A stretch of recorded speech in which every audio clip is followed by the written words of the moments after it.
Welcome back to The Infinite Life, Consciousness Raising Spiritual Transformation, with me, your host, Katish Haberfield.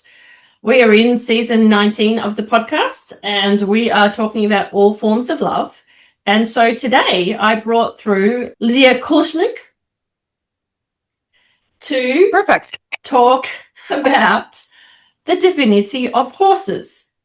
As a Renaissance woman and founder of AponaHealing.com, Lidia, known as Lady Apona, brings together 30 years of her passion, expertise, and wisdom into 4 pathways to help you heal, grow, and evolve, reclaim your sovereignty, and live a centered, connected, conscious life. Lidia's Apona Healing branch in beautiful Rideau Lakes, Ontario, Canada offers equine healing retreats to help you return to wholeness through heart-centered, transformational relationships with horses. Horses are highly evolved spiritual beings who are here to hold sacred space for divine love. Horses have always been humanity's best friend, protectors, and allies, and are now our guides in our personal and spiritual growth. Through her own incredible journey, starting at the age of 10, Lidia developed a deep relationship with horses, animals, and nature. This connection helped her heal her chronic health conditions, master her inner power, and reclaim her sovereignty. Lidia loves sharing her passion, vision, and mission as a thought leader. I think we have to update this, Lidia. You're not a 4-time best-selling author anymore. You're a 5-time best-selling author.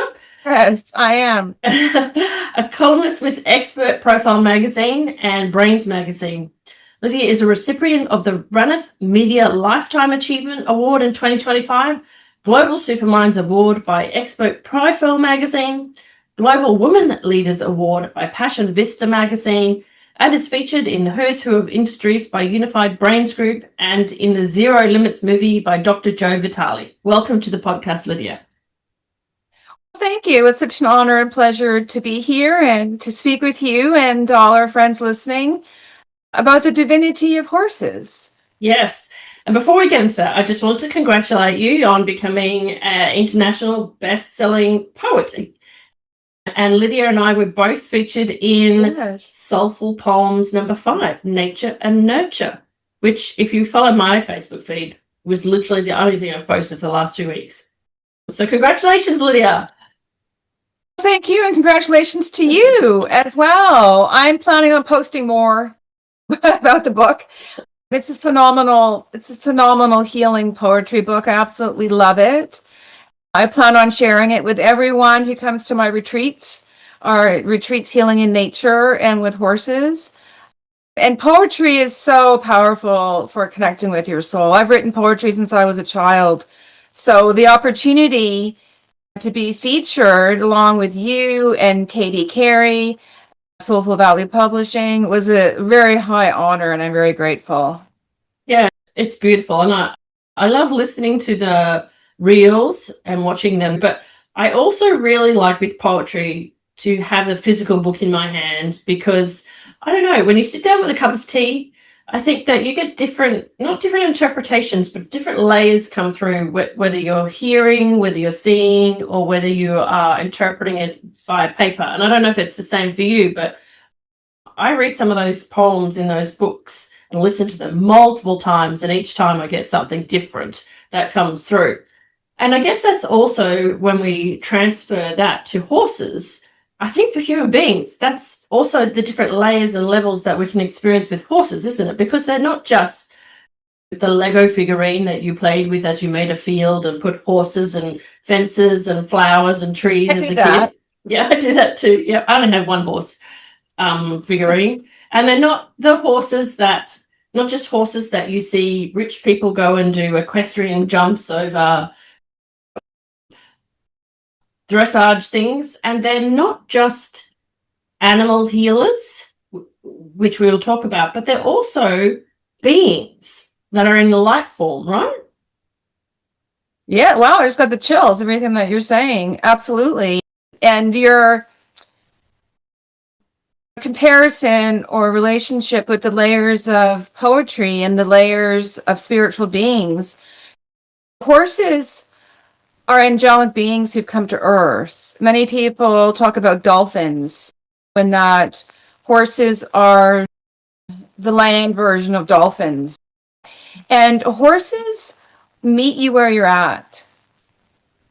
Just like you were, if you were to read a poetry book or a great novel or a great movie, like I was with the example of Lord of the Rings. I read it when I was healing when I was 10.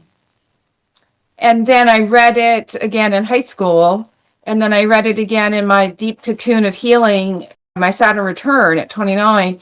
And I found different spiritual messages. It spoke to me in different ways. The same book, but my awareness, my expression of my relationship with myself was able to connect and activate from different aspects of how I interpreted the book. And the poetry is the same, and the horses are the same. Horses are here to love, and they accept you completely unconditionally, and they're committed to the humans that they're with in a way beyond our own comprehension of their giving of self, and they support you where you're at. And I believe that we just had a horse light being come in because I just saw the energy come through. How did you first connect to them at the light being level? I've always had dreams. So I've been guided by dreams since I was a child. So I always had animals and nature spirits and horses come to me in dreams. But it wasn't until I was in my deep of healing in my late 20s, and I didn't know at the time that was Saturn return, when I had finished all my university degrees and my previous career in environmental policy and as a mental health therapist. And I had worked at the UN and different government agencies and NGOs, and I had to take time to finally resolve my chronic health condition I was born with. And I went into this deep cocoon of healing, and almost every night, or even when I fell asleep during the day, spirits came to me in dreams. I had near-death experiences, hundreds at that time, probably in my life, thousands of out-of-body experiences. And horses came to me as pillars of light. And so I'd have these pillars of light come to me in these multidimensional experiences, and some would morph into horses. And at the time, I wasn't thinking of horses. I was around horses as a very young child, but then my parents made decisions to sell them when I was very young, and you have no control over that when you're young. And then, of course, I missed them initially, but then throughout my older childhood years and teenage years, I didn't really think of them other than I love all animals, right? Like other than grouping them.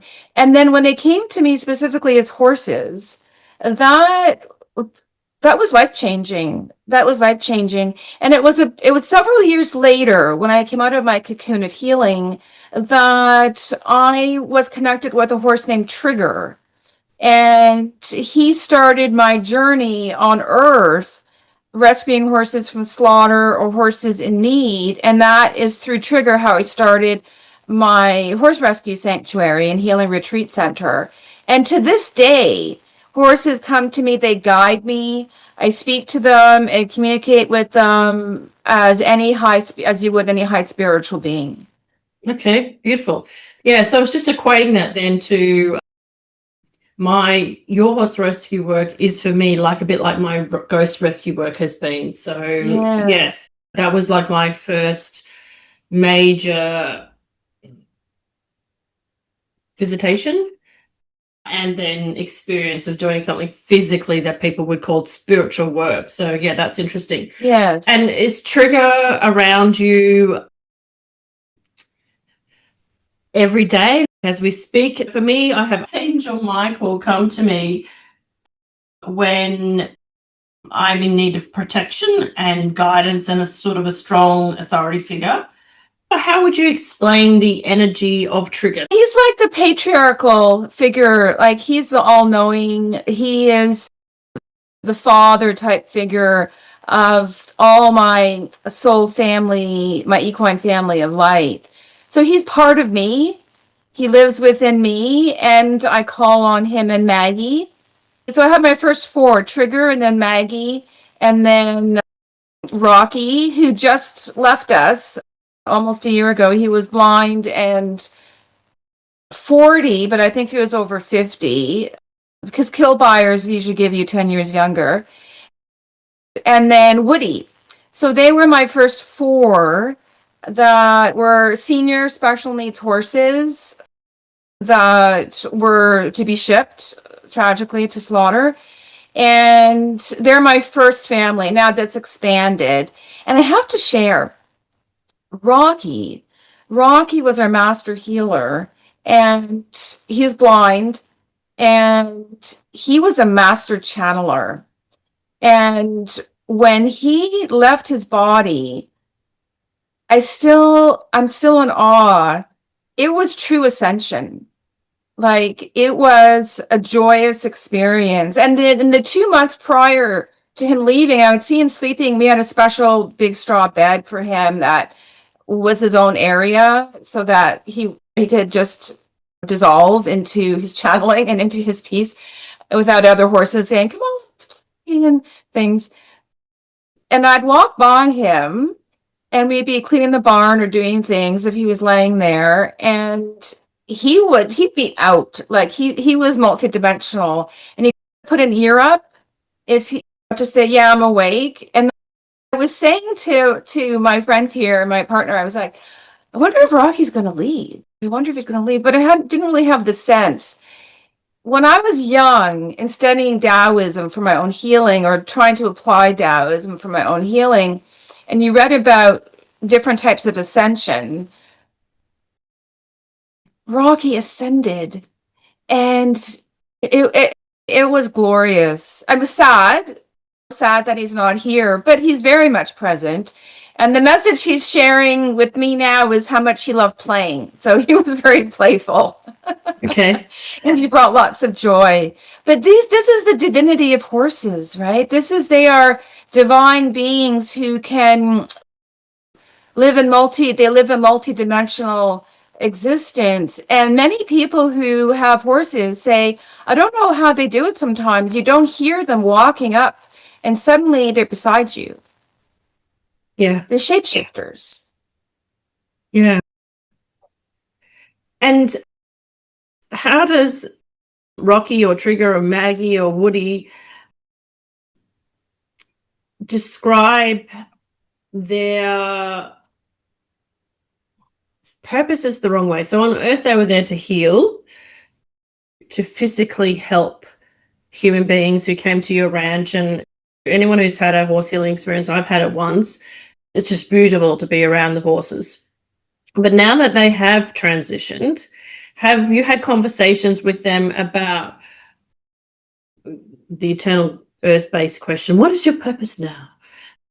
What do they do now in their new form, which is always their form? But yeah, I don't know. Maggie left unexpectedly. okay. And so we were actually quite devastated in that case. And she left unexpectedly. And about a month before she left, I had a dream where she was going into a pasture area that had some like typical farm gates. And on the other side was Trigger and Okay. other members of her family. And I said to her, they're waiting for you, Maggie. And I woke up and I went, damn, is she leaving? Is she leaving? Because no one had planned for her to leave.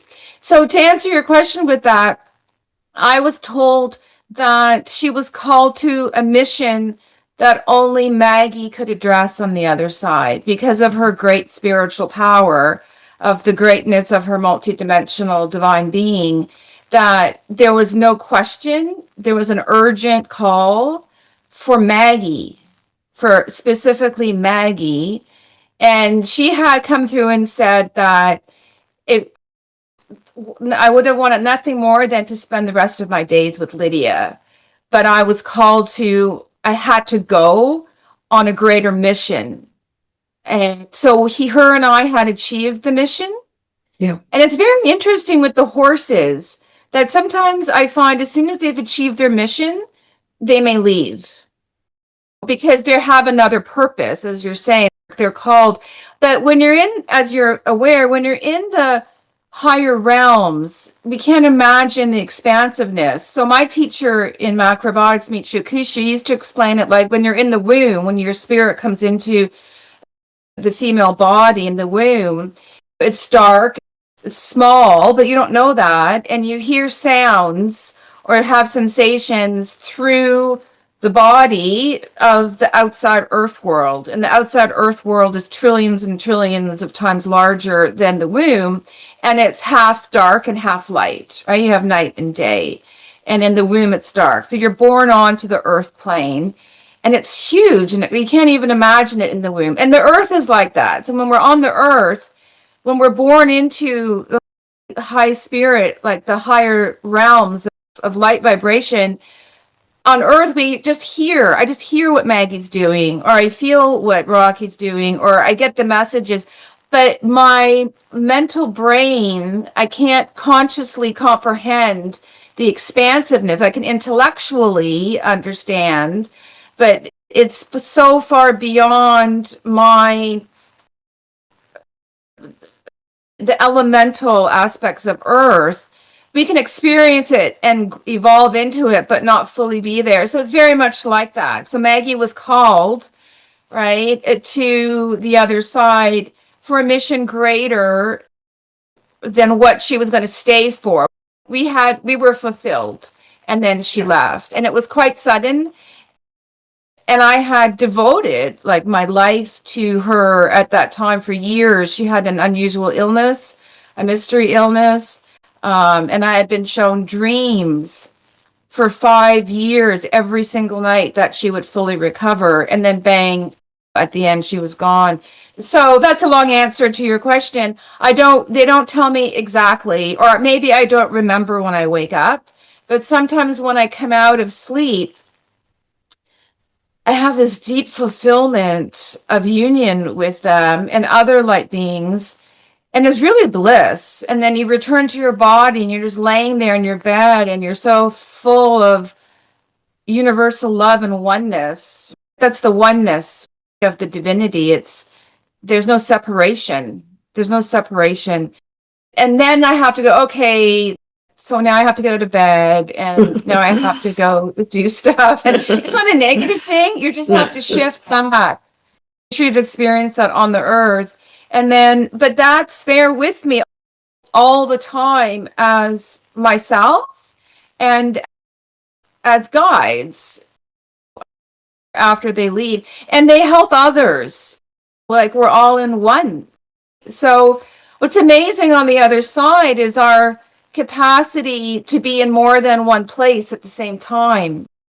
Yeah, that's very clear for me. So for you, it's really powerful in the dream state interaction once they have left you in the physical state, but in your daily life you work with them in the physical state. When you were a little girl, were your parents spiritual? Could they explain to you anything about what you were experiencing with the horses, and that you had these back then we would have called it special gifts? Did you get any guidance from anybody about this, or have they just always appeared to you by yourself? By myself, I think that it come from, like, it's a lineage of people or beings who have a dream tribe. Because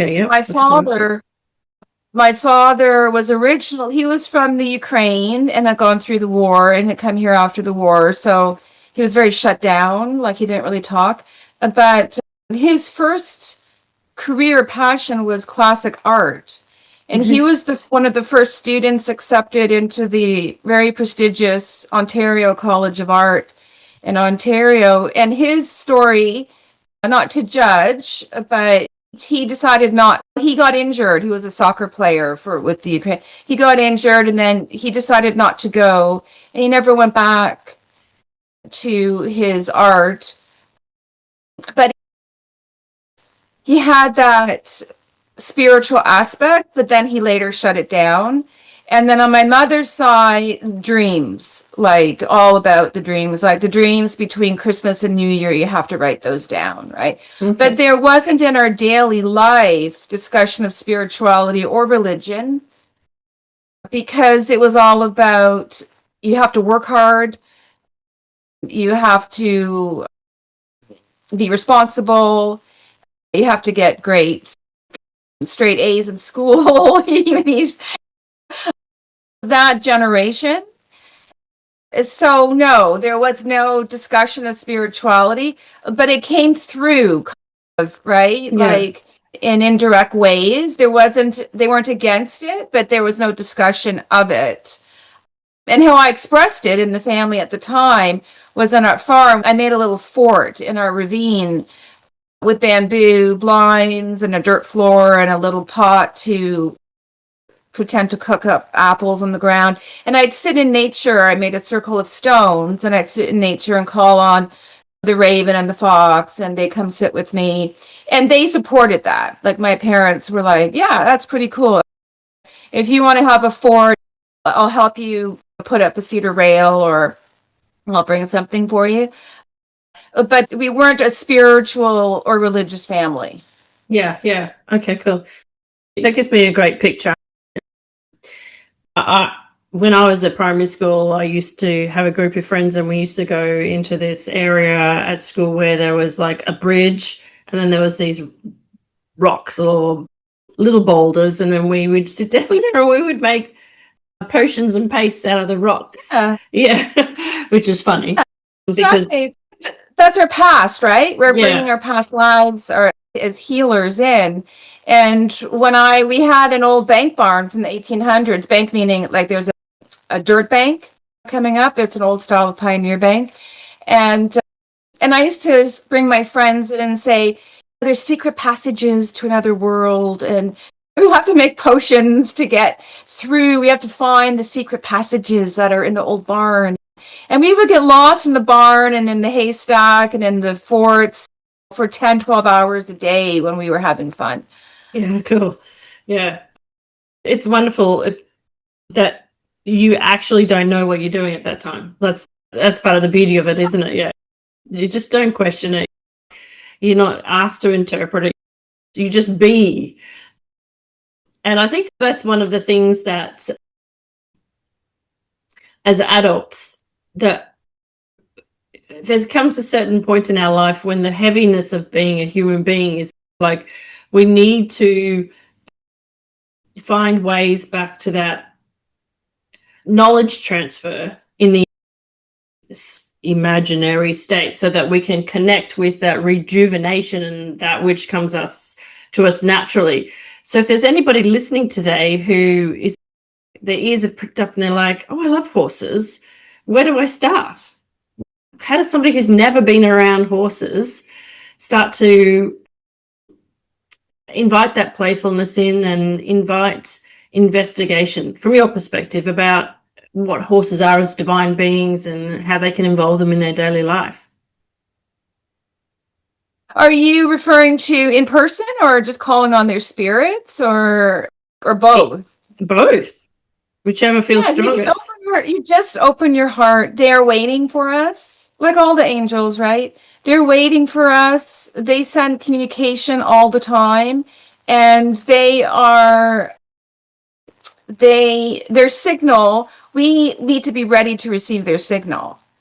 It's like the angels and the divine beings are always there, and then we decide when we're ready to open up that communication, whether consciously or subconsciously. So in my cocoon of healing, I didn't think about the horses, but because in my deep healing, my physical body, the frequency was shifting, and because the first universal principle is everything is energy, then I had this huge opening because of the strengthening of my core energy, and I became this receiver of massive amounts of information, and I had to be still in my healing. I had dreams of, this is before I learned Reiki, dreams of symbols on the horizon, zooming into me, being told about the shift of the ages. I would be shown going into people's bodies, and I travel through their bodies and see the state of their organs and then come out. And then I just wake up and have to do the dishes, right? You know, it's the old expression, the Buddhist expression, before enlightenment, chopping wood, after enlightenment, chopping wood. So enlightenment, just again, expanding your consciousness, right? But anybody who is interested in connecting with these divine beings that we call horses, just open your heart. They connect with your heart. And the Heart Math Institute shared that famous study that the electromagnetic field of a horse's heart is 5 times larger than a human. So they hooked up people to like electrodes who were just standing. They weren't thinking about doing anything. They were just standing or sitting beside a horse. And their stress response and their anxiety response and nervous system response, everything was much more balanced just by being in the presence of a horse. So when you're in the presence of a horse, it's like having an angel wings around you. And horse owners, we don't like to say that word anymore, the stewards of the horses that we're taking care of, some of them, and I've been through that kind of grief with Maggie, and to some degree when Trigger left totally unexpectedly as well. But the devastation that they experience, they say they've never experienced anything like it with humans. And I love dogs, cats, all animals too. But it's because the enormity of the angelic being that is a horse wraps their angel wings around you. And yes, they're still with you, but when they leave, they're not on the earth. We don't have that same immediate visceral feeling. And horse owners talk about just being devastated for years, like in severe grief. Bring the halter in, and that's because of the enormity of their divinity. Yeah, okay. So this is a kind of a weird question, but so apart from on the physical, where they can come to say your ranch and do a retreat and work with them that way, a lot of people get used to angels or any of those other kinds of beings through oracle cards and books that talk about this angel does this and this angel does that, and you can call on for this, and they immerse themselves in the world of angel stories, and I don't know, they'll see feathers and it works like that. Does it work the same with horses, that you're suddenly drawn to books and movies? How do people find out about the spiritual sides of the ways that horses can be guides for them?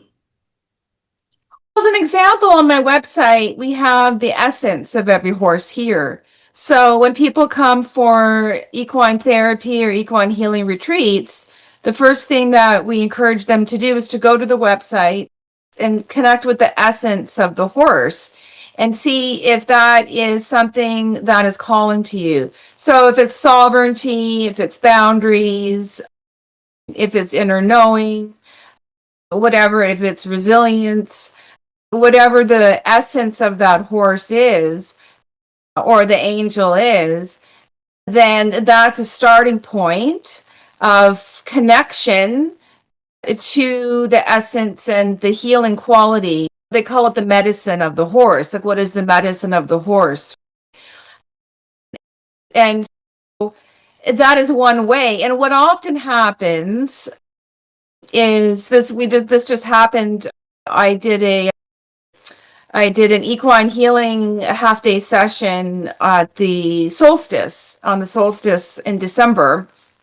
And the horse that the women had chose originally, when they came out to work in the group, another horse, they were drawn to another horse, right? And so we just let it flow, and they had a beautiful experience. It was our new horse, one of our new horses that was a surrender. And she just came over and she just put her head on one of the woman's chest, and it just went on and on. It's silence, stillness, and presence. So you breathe And we basically meditate with the horses, but we don't even call it meditation. You just show up. Yeah. And we allow the energy that divinity to move through us and then ground us and then be with them. And we just see who is meant to connect with each other. It's very beautiful. And how would you describe, after you do these meditations, the people that are there once that horses come over and put their head on their chest, what sort of reactions do you get? How do they express to you what they've been through? How do they experience the energy? Well, it's a personal activation, right? So there may be a release, there may be emotion released, both joy, like sometimes it's only you feel joy, or there may be tears of just release. There may be a sense of finally feeling secure after years of post-traumatic stress disorder, after years of severe anxiety. So we go back when an equine healing session or equine healing retreat, we start with a questionnaire. It's counseling, it's coaching, right? And so we start with a questionnaire so that the client is clear on what it is they want to get out of it or hope to gain, what transformation they'd like. And usually it's much greater, right? It's just like doing Reiki. For 30 years, I've done thousands and thousands of Reiki sessions. So a client may come for arthritis or they may come for cancer, but by the end of several sessions or months of working together, their relationship with their son is healed or something, right? There's other aspects blossom from the original, in addition to the reason that they came, but naturally the energy flows, and because there's no separation of energy, then everything else starts to align.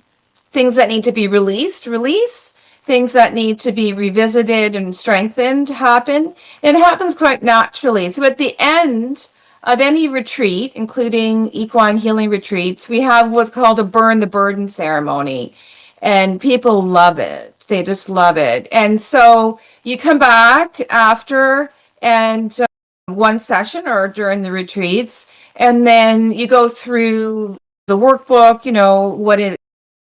what are you feeling and all of these things. And then we have time, we might smudge, we might do some more Reiki, depending on what someone wants to do. And then we have a fire.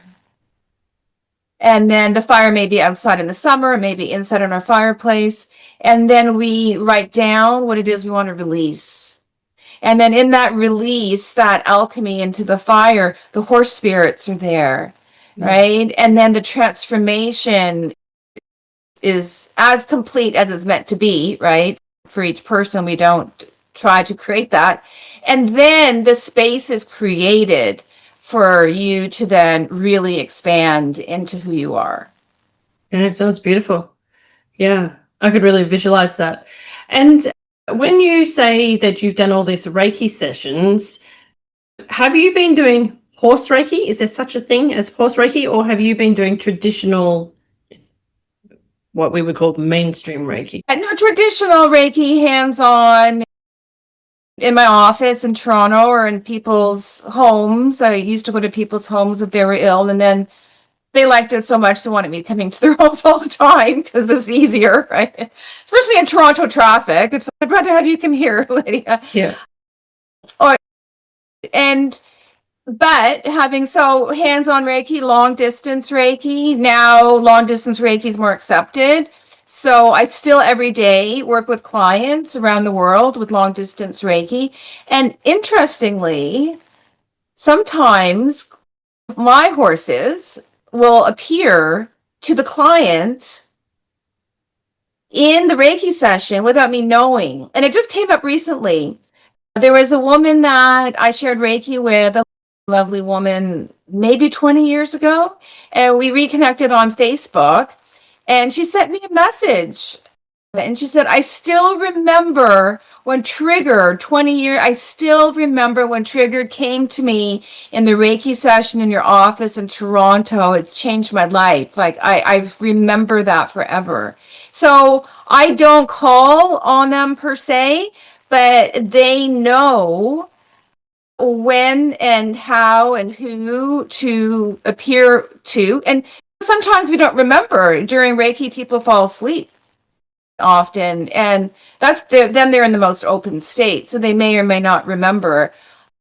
But certainly when we are here at the ranch, we involve the horses with Reiki if someone's interested in doing that, and we can call on the divinity of horses for long distance Reiki if someone asks. But my typical Reiki offering is traditional Usui Reiki. We're using the symbols and that process. That's what I studied through the old Toeo Takata method of non-attachment, and you're a clear channel of energy, and you don't bring anything into it. You let the spirit of the person decide. Okay. Yeah, gotcha.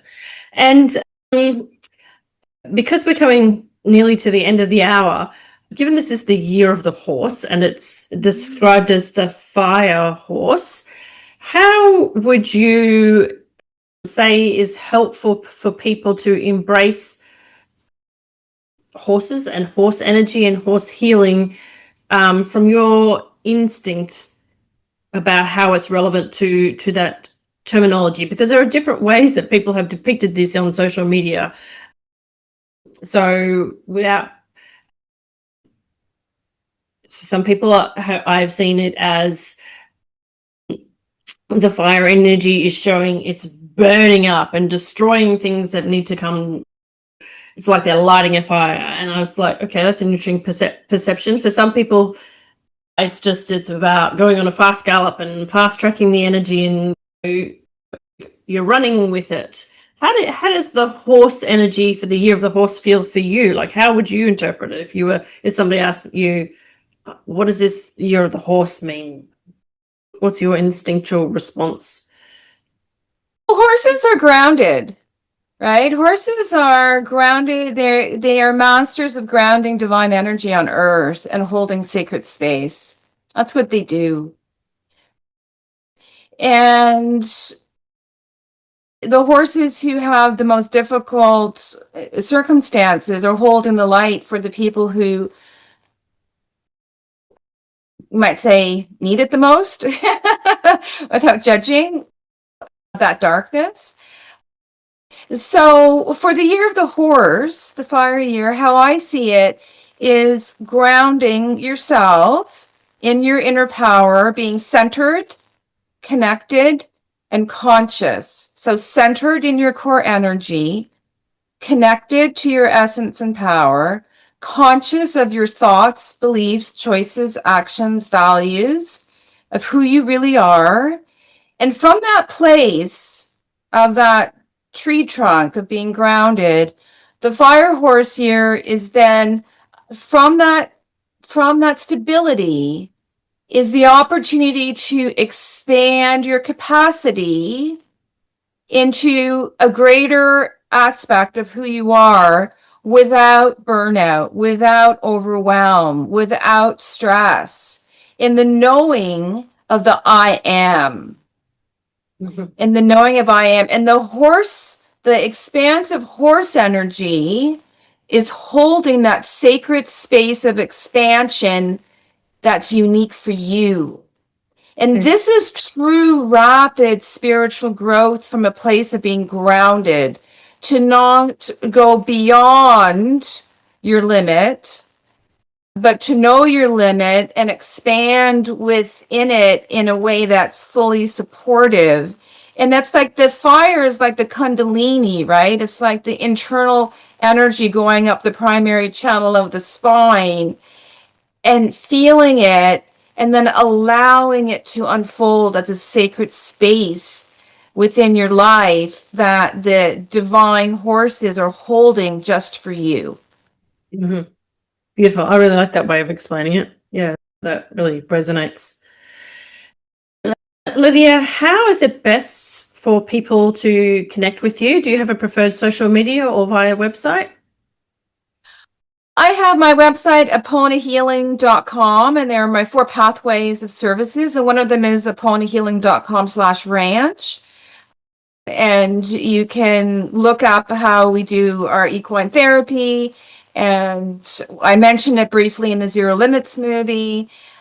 I have the chapter in Katie Carey's wonderful book. I'm not sure if you're in that book, Evolving on Purpose, Co-Creating with the Divine. Were you in that book as well? No, I was in Entangled No More. Oh, that's right. Yeah, I knew you were in another one. Yeah. And so I have a chapter called The Divinity of Horses, where I share my story of Trigger and bring awareness to the divinity of horses and the plight of horses. They need our help too, right? There's a holocaust of horses. They're under attack. Their light is under attack. So we need to help them. They're helping us, just like we need help. And it's like back and forth. We're co-creating with the divine, literally. And that chapter is available in the book, Evolving on Purpose, Co-Creating with the Divine, which you can go to my books page, aponahealing.com/books. I will be making the chapter available on its own as soon as I have time to do that, but that's on my to-do list. And I'm on Facebook, and I have a ranch page, but I'm not that active on it just because I haven't had time. But I do post a lot on my personal Facebook page. I'm on Instagram, but really it's my personal Facebook page where I'm constantly just sharing stuff about horses, spirituality, the other things that I do. And that's a great place to connect. I have a free ebook that you can sign up for, 10 tools to survive and thrive in uncertain times. And one of those tools is connecting with nature and animals. And it's a wonderful guidebook for life. It's free. There's a little worksheet with every tool, and you can print it out, decide what tool feels right for you, and use that to ground yourself. As you bring in the divine, now's the time, right? To bring in the divine, ground it within yourself, and then embrace the divinity of horses. Share the awareness with the world that it's time to have reverence for these high spiritual beings who've given their soul literally to humanity for ages. They fought in wars. They suffered in the trenches and horrific suffering in wars. They transported us in buggy and carriage. The book, A Black Beauty, was channeled. That was a channeled book by a horse, and it's still in print 250 years later or something. It's still a massively transformational book channeled by a horse. Black Beauty, and everyone who is connected to horses spiritually finds you just cry through the whole book. It's very simple. It's not a complicated book. But this is how horses communicate. Simply, powerfully, and we want to honor the divinity of horses by not using them, abusing them, having reverence for them, and celebrating their light. This is the year of the fire horse, to celebrate the light of the horses. They should not be food. They should not be tortured and slaughtered. This is a violation at a very high level. They are divine beings who are co-creating with us. And after ages of them giving to us, now it's our time to give to them as well. Yeah, perfect. All right, thank you. Well, there's a lot there for people to unpack just in those last minute or two. Yes, connect with Lydia if you would like to start or continue your journey with the horses and the divinity of horses. And thank you so much for coming on the show today, Lydia. It was a great honor and pleasure to have you as a guest. Thank you, Katisha. My honor and pleasure. It's been a real joy. And thank you for creating the space to honor and celebrate the divinity of horses. This is the new way forward, and you are a great conscious leader of our time. Thank you. Thank you.